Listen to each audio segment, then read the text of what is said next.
asalaamaaleykum mbokk yi ziar naa leen fii yor fi der bu ñuul risque la de billaay wallaay Sénégal fii nii bu yóbboo ñu dem xeesale ñun ñëpp fexe doon doomi tubaab waaw xoolal ñaari image yi nii rek xoolal leen ma ñaari image yi nii rek lii mooy dóor sa doom làq doomi jàmbur da ngay xool rek ni ñu def journaliste sénégalais bi rek niñ ko def nii rek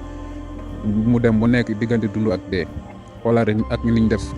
journaliste français bi bu mi benn journaliste Sénégal du leen jege. gis ngeen liñ doon def lacrymogène yi di sànni ci journaliste yi boo di leen gaañ xool niñ def kii nii rek xoolal ma lii rek laay ndeysaan xool niñ def tubaab bi daa dem ba si ñoom ñu ubbil ko porte yëpp muy jël image yu ko neex lay jël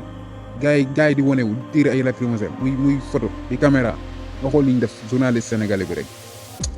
lii moom ñun moom xamatuma sax ci ban réew lañ nekk ndeysaan instant bi moom ñun ñëpp a nekk ci danger